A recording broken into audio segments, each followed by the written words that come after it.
গাজীপুরের শ্রীপুরে জৈনা বাজারে অবৈধভাবে ১২ ঘণ্টায় পাকাচ্ছে কলা, বাড়ছে স্বাস্থ্য ঝুঁকি। প্রশাসনী অভিযানে তালা ঝুলিয়ে পালালেন কয়েকজন আড়ত মালিক। গোডাউনে মিলল ক্ষতিকারক কেমিক্যাল ভর্তি বালতি ও স্প্রে মেশিন। স্বাস্থ্য বিভাগের সতর্কতা হতে পারে ক্যান্সার, লিভার ক্ষতিসহ ভয়াবহ দীর্ঘমেয়াদী ঝুঁকি। বিস্তারিত দেখুন শেখ সাদির প্রতিবেদনে। গাজীপুরের শ্রীপুর উপজেলায় জৈনা বাজারে প্রকাশ্যে কার্বাইড দিয়ে কাঁচা কলা পাকানোর অভিযোগে তোলপাড় সৃষ্টি হয়েছে।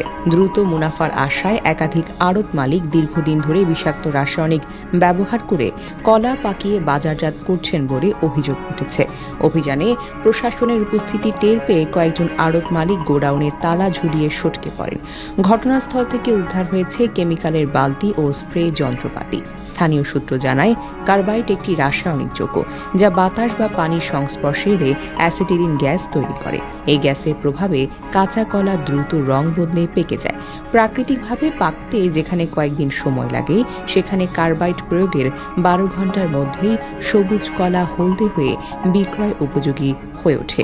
অভিযোগ রয়েছে, অধিক মুনাফা ও দ্রুত বাজারজাতের উদ্দেশ্যে কিছু অসাধু ব্যবসায়ী নিয়মিত এই পদ্ধতি ব্যবহার করছেন। গত ৩ মার্চ শ্রীপুর উপজেলা ভোক্তা অধিদপ্তরের পরিদর্শক রফিকুল ইসলাম রফিক জৈনা বাজারে সরেজমিন অভিযান পরিচালনা করে। অভিযানের খবর পেয়ে কয়েকজন আড়ত মালিক তাদের কলার গোডাউনে তালা দিয়ে পালিয়ে যান বলে প্রত্যক্ষদর্শীরা জানিয়েছেন। একটি গোডাউন খুলে ভেতরে কেমিক্যাল ভর্তি বালতি ও স্প্রে করার সরঞ্জাম পাওয়া যায়। সংশ্লিষ্টরা বলেন, এসব আলামতই প্রমাণ করে কলা পাকাতে রাসায়নিক ব্যবহার হচ্ছিল। স্থানীয় ক্রেতাদের অভিযোগ, বাজারের কলা ওষুধ দিয়ে পাকানো এমন কথা বহুদিন ধরে শোনা যাচ্ছে।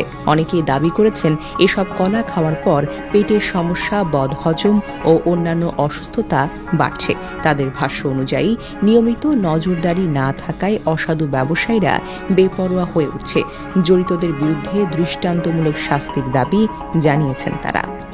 উপজেলা স্বাস্থ্য ও পরিবার পরিকল্পনা কর্মকর্তা ডক্টর শফিকুল ইসলাম বলেন, কার্বাইড মানবদেহের জন্য অত্যন্ত ক্ষতিকারক। কার্বাইডযুক্ত ফল খেলে বদহজম, পেটের পীড়া, পাতলা পায়খানা, জন্ডিস, গ্যাস্ট্রিক, শ্বাসকষ্ট ও অ্যাজমার ঝুঁকি বাড়ে।